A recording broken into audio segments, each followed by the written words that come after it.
So I decided to record this and log it for the channel here. Really thinking about Rush lyrics. It seems like in this season, and there's a lot of significance in there. A lot of really rich philosophical content.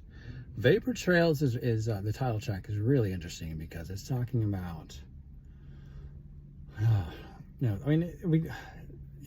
Chemtrails have always, that conspiracy theory, all that kind of stuff or whatever. But the actual, just the real ice crystals that do form from being on a flight. And it's talking about that transition through life. And it's a little, the context. We're going to talk about the context. But this, through our context of, viewing art and poetry as sort of a channel of often our own individual experiences, because the universe is always speaking to those who are in our collective. But certain saints, so to speak, the Lord speaks through. And there is an element of Book of Revelation, which is the moon. But anyway, and that goes back to Isaiah too. This is all ancient, it's channeling, even from that time.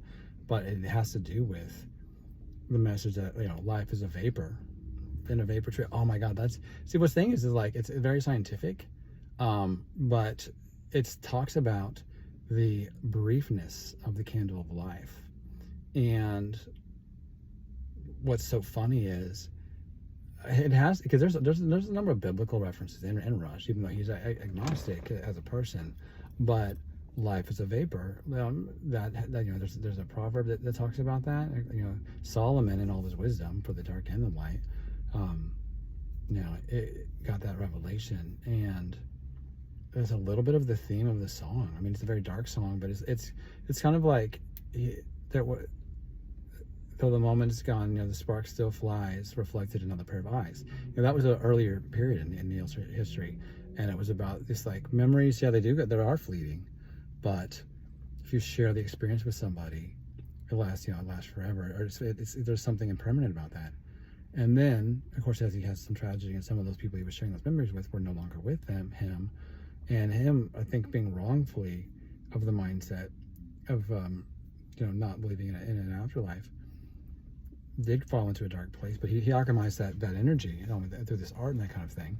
But it's here in this place where he talks about, in one of the most richest 7 lines, there's so much packed into this line about there being the past is already fading. So if you try to hold on to memories, you're really just freezing this fate, this past, the vapor trail you're leaving behind you, vapor trail. And so you might as well take a hammer and shatter the frozen memories. Which is Eternal Sunshine of the Spotless Mind, because of course Charlie Kaufman is involved if it's channeling. It seems like he always is. So erasing the past, in a sense, our past is the limiting view of the world. And unless you grew up with the right kind of ideology, which is the lottery, it depends on where you live, but there's an element of leaving the past behind. Trauma is past that, just begging to be left behind. But until you reparent, because we're supposed to be reparented after trauma, and when it doesn't happen, it's just continually, people will keep re-traumatizing themselves. Even, not to get graphic or whatever, but people have had really intense sexual experiences that were traumatic or something like that, and they continue to do that because it's justifying it, it's making sense of it, it's the adrenaline and all these things. People that go through dark experiences, that they go through all trauma and all that kind of stuff like that. And so integrating the shadow and dealing with that part of stuff instead of burying it, or just saying it didn't happen, or grumbling and complaining about it, but actually talking to that part of yourself that experienced that at whatever age or different times and having conversations and rewriting the narrative, and hypnosis is really great for this too, but with the therapist or training, all of this to be done with a trained professional who is of the light, because there are bad ones out there. But if that's not always available, someone will be able to do that with ChatGPT or with your phone or something. But the point is, but that's to the negative scope, which is a little bit in there.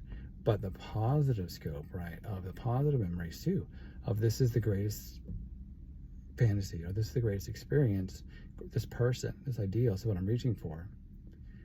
And even that also has to be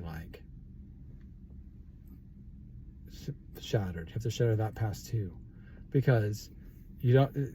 We all know about the guy who's living. What's the book? Rebecca, Daphne du Maurier. She's living in. She thinks he is living in the shadow of the former love, so she lives in the shadow.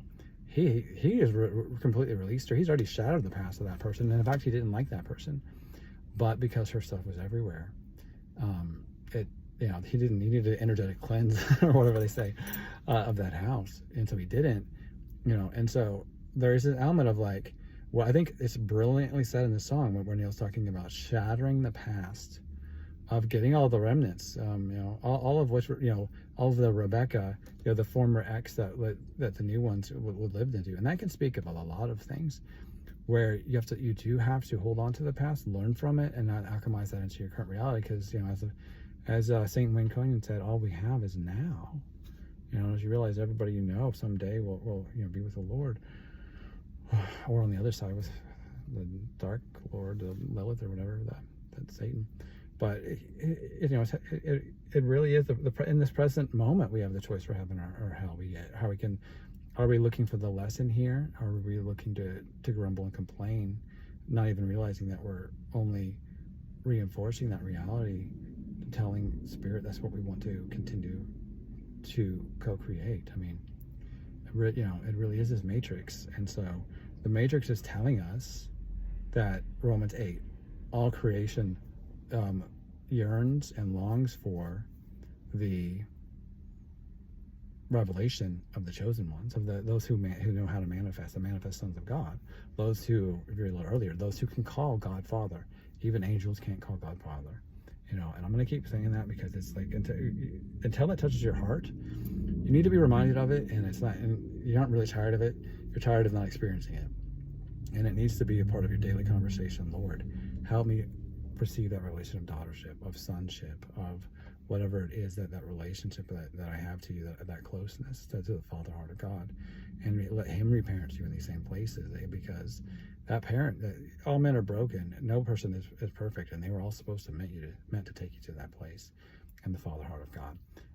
But as you can see, that again, there's the hurricane imagery of hold your fire there, but this is in context of what could be either an eclipse or there is talking about wildfires. There is this strong sense of wildfires, and that could even be the smoke that's obscuring the sun, if not maybe the hurricane, or an eclipse, or that moon.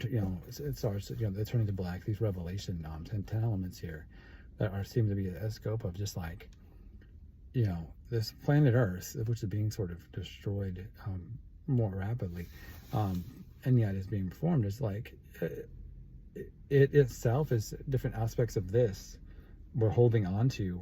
We're worshiping the matrix instead of the source code writer, which in part is ourselves. We should not worship ourselves. We are sons of God. We are not God, but we're co-creating like gods in that sense, those of us who are broken free. And so through our prayers that God hears and responds, and as we continue to tell Him, not stumbling over the time delay, and what we say yes to, and what we clear out energetically, so that we're signaling in the Spirit that there is the space that's here.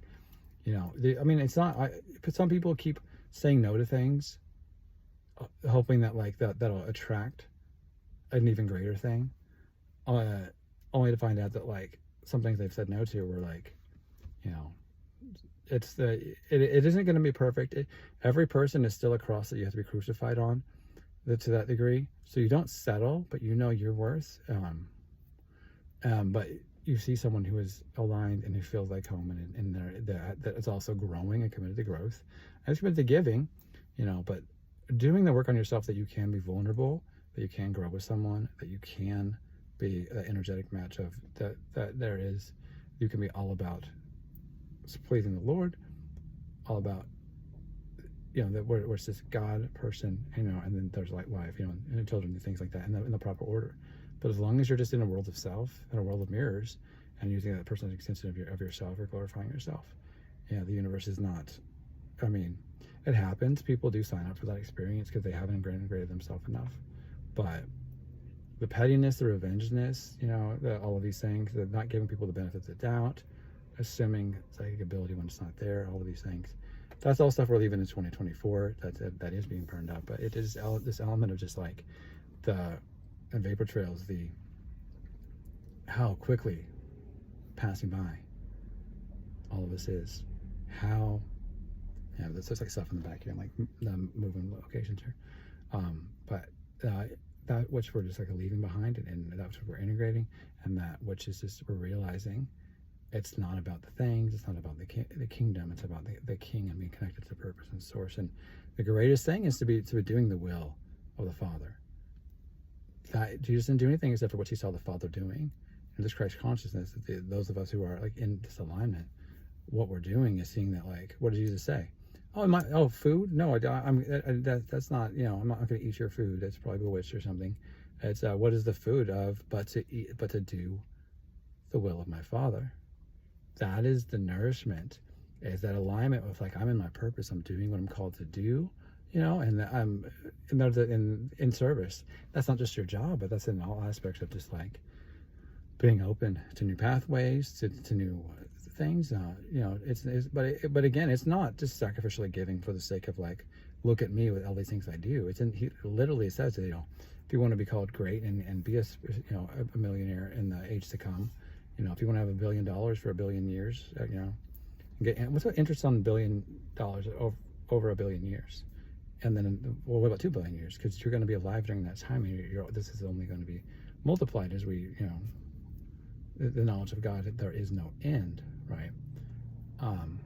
But that's why, like, praying for those around you is so important, because it's going to be a lot. Imagine, like, the people that are in the lake of fire, looking up at you and wishing they were part of what you have, and, like, the regret for, like, not telling them about the gold card of the blood, while they're out there, whatever, trying to get a little, just to make ends meet, that kind of thing, spiritually. It really is a powerful message that we have, but we can't force it. And that's why the prayer first, the intercession, just does so much work, and then that you water those seeds and you plant them, and then you just leave it in the Lord's hands. But we have a part to play. It isn't like, oh yeah, Lord, they'd be saved if you wanted them to.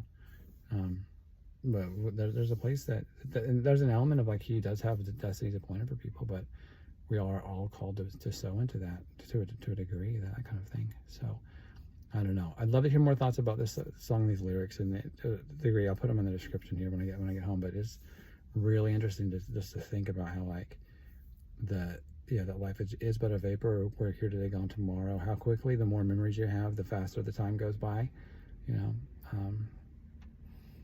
It's how quickly the time will then pass. Once you get 20, once you get to 30, once you get 40, it's just like so quickly going by, and yet it really is. It's just about